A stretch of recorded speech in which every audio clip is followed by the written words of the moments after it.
Clutch for these kids. No question. Big time clutch. Melchione will try a long-range shot. Doesn't hit it. Jones with a rebound. 10.2, and that might do it. Gary Williams going to add to his resume an ACC championship to a national championship trophy. And remember, at the end of the year, to show you the strength of this conference, there was talk they would not make the tournament.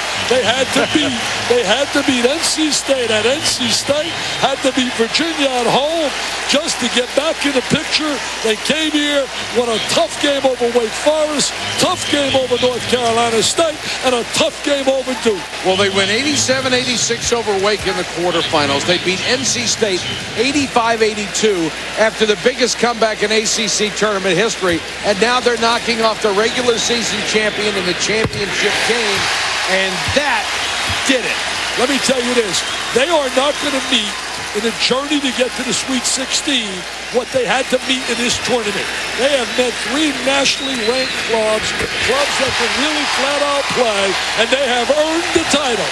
And it became the leader set the table, Mr. Gilchrist, who should be the MVP.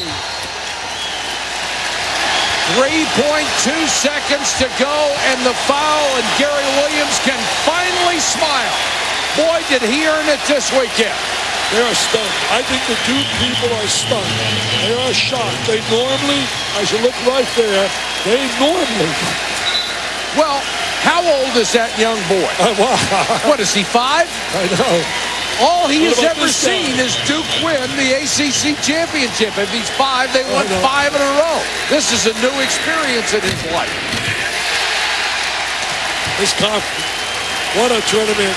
John Gilchrist, mom and dad looking on as Smith is applying the icing. I mean, who would have thought this when they went down 19 and a half yesterday? Nobody. Against North Carolina State. Let the celebration begin on a sea of red.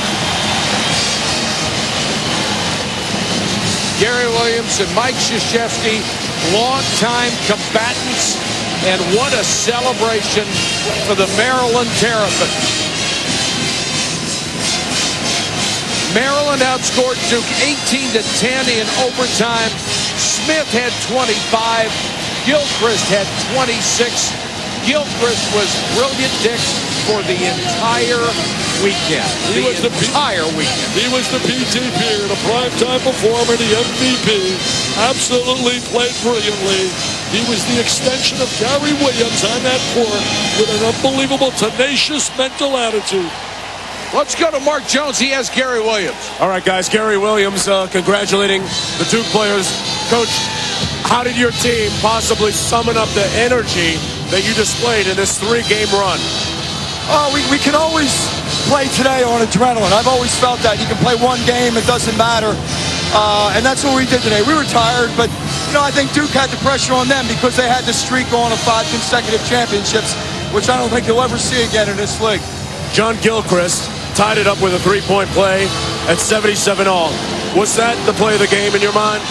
Well, that's what we had to do. What we were trying to do there is just good too. But John was good enough to get some contact, and so we were able to tie it up there. We still had time to try to steal the inbounds pass or foul, so we were just going for 2, but John made a great play to get a 3-point play. Great contribution from your bench. Jones, Grinnan.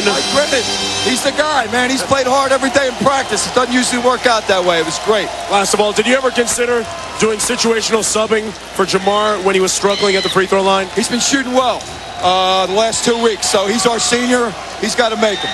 Youth was served, Coach. Congratulations. Thank you. 20 years since they last won it, guys. Right here. Back to you. Mark, Maryland beat the number 3, then the number 2, then the number 1 seed to win it for the first time in 20 years. For Mark Jones and Dick Vitale and our entire ESPN crew, this is Mike Patrick. Thanks for watching, everybody. Now to the Big 12 championship, and here's Ron Franklin.